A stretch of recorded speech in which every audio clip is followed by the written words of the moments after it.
down the hammer and pick up the pencil. You're about to listen to The Savvy Radio Show.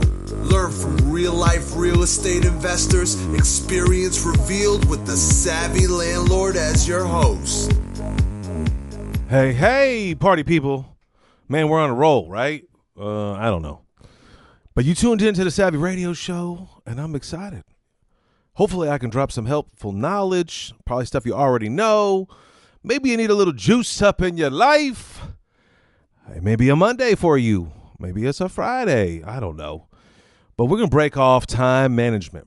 And I don't even know why. Sometimes the Holy Spirit just be coming over me. You got to do this podcast. And I'm telling you, when I wrote this podcast for this episode right now, in July of the year 2024, I'm like, Lord, come on.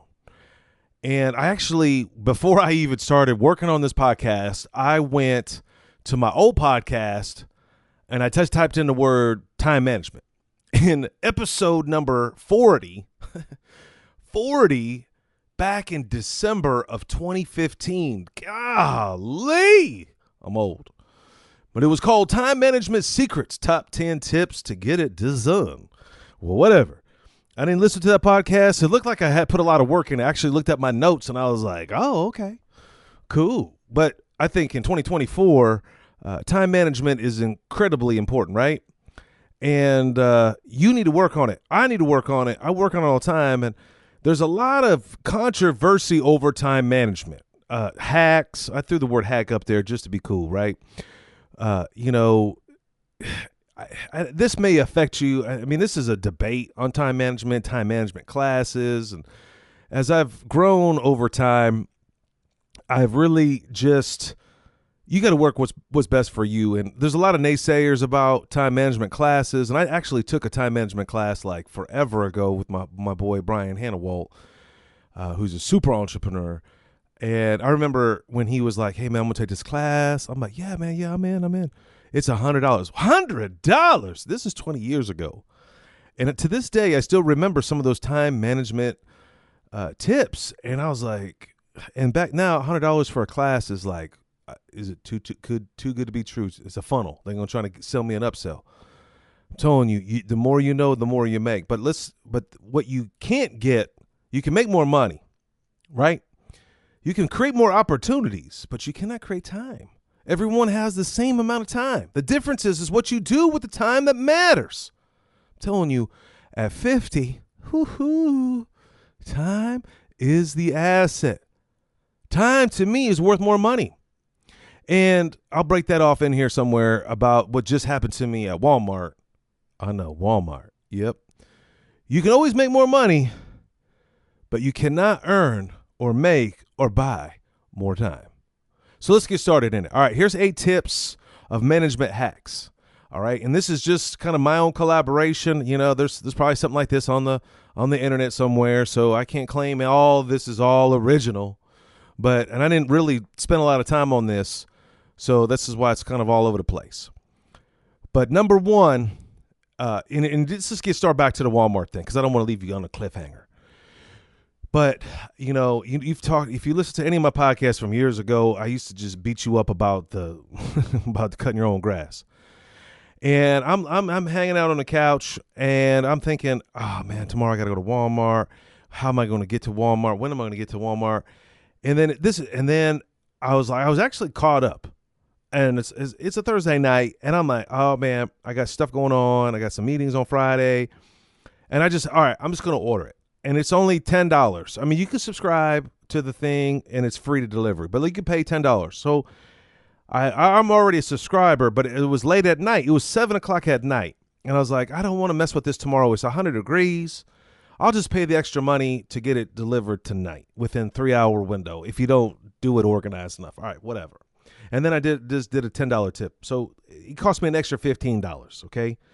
Now here's the interesting thing. I watched a TV show and I was like, I'm all caught up thinking about what I'm going to do tomorrow. Oh, yep. I got to go to the grocery store.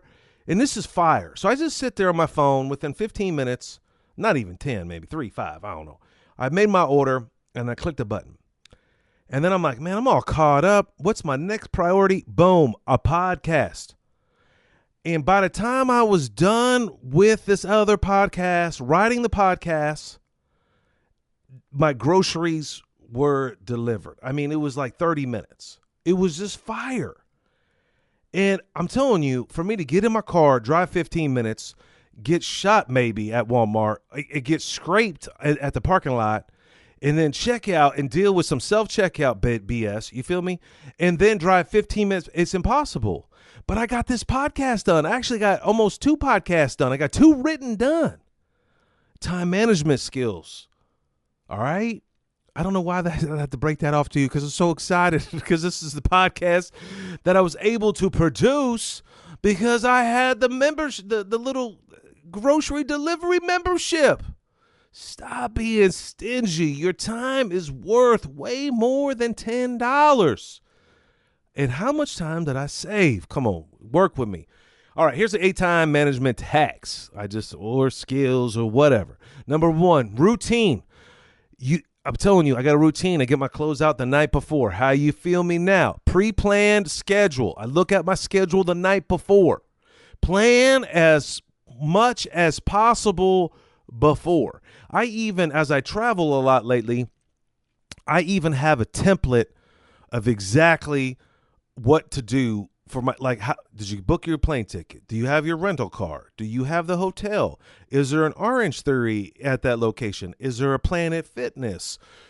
TripAdvisor. What are you going to do when you get there when you have free time? What clothes you're going to wear?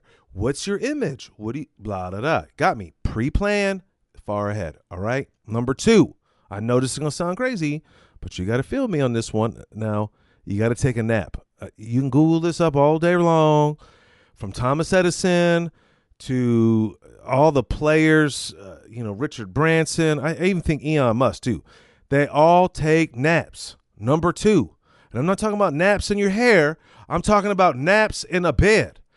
And I even thought about figuring out how to create a bed at my office. Well, now I work a lot more remote, which has just been just off the chain. I mean, I don't know why I was so rebellious for so long that you had to have an office. Now, I still love my office. It's off the chain. I still go there. I got my team. But there's sometimes I can be a lot more efficient, time management. But taking a nap on a Saturday or Sunday or even during the week, I'm telling you, is off the charts. Number 3, summary. What do you mean by summary? Yep, summary. Here's the deal. I got a friend that's a political dude. I have a gal friend.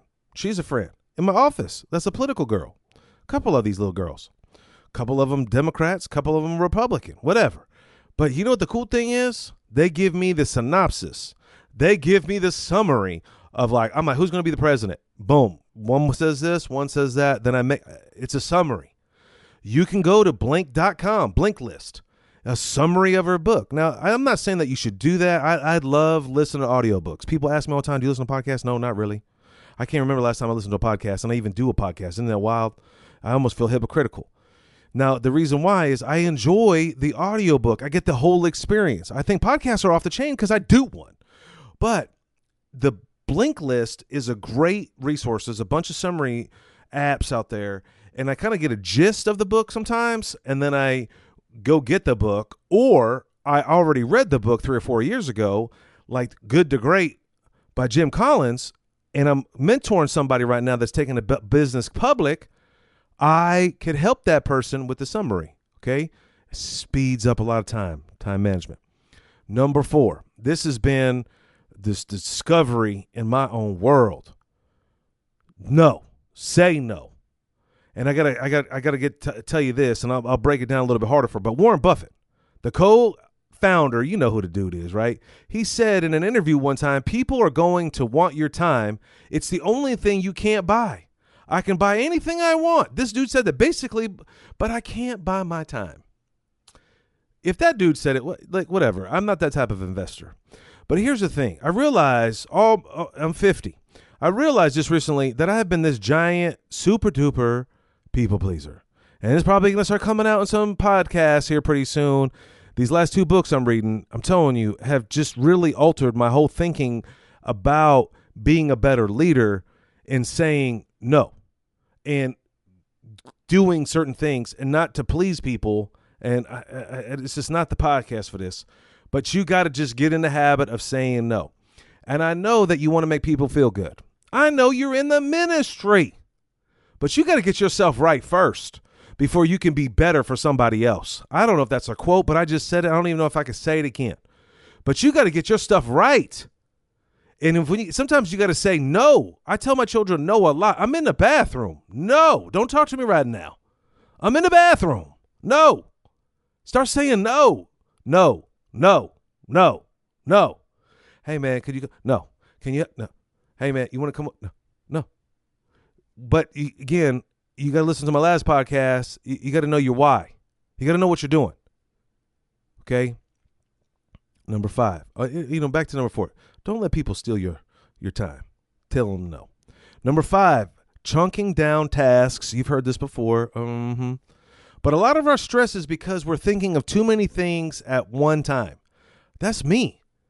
And I've realized just recently, first of all, that's the last thing I'm going to say. This one thing that really broke me just recently. But I've noticed if I just tell myself, 20 minutes and watch this video and take notes, 20 minutes and draft this email, 20 minutes and you're going to do this, read this contract, 20 minutes, draft this introduction, 20 minutes, work on this business, chunk it down. Sometimes it'll go a little bit longer, but I have tried to chunk things down 20-minute increments in an hour, and I try to pack in as much as I can in that 20 minutes. There's a lot of people out there that I was reading, kind of preparing for this, they try to cram as much as they can in 5 minutes. I think it was Bill Gates that said that. He tries to get as much as he can in 5 minutes.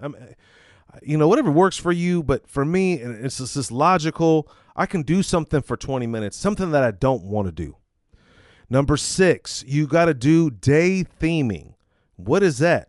Like on Tuesday, I only work. Well, first of all, every Monday morning at 9:30, I don't know where I'm at on planet Earth.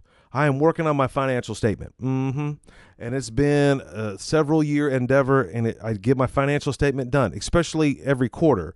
It's delivered to the bank because I'm ready to borrow more money. But every Monday, I review my financial position. What's going out, what's coming in, what I have in reserves, and what's my opportunity money. Opportunity money. Did you hear that? Opportunity money. Now, if you don't know what I'm talking about, opportunity money, and this struck a chord in your heart, text me the word opportunity money, and I'll break it off on a podcast. You can text me at 405-633-2528, but this ain't the podcast for this. Day theming. So Thursday might be your marketing day. Friday might be your mountain bike day. You have multiple businesses. I don't know. It could be your web presence day. It could be your social media day. It could be your follow-up call day. I have theme days. Do it. Number 7, this is going to be hard for you. And I actually found this on entrepreneur.com where entrepreneurs multitask. That's BS. For 20, 30 years, I thought I was somebody special.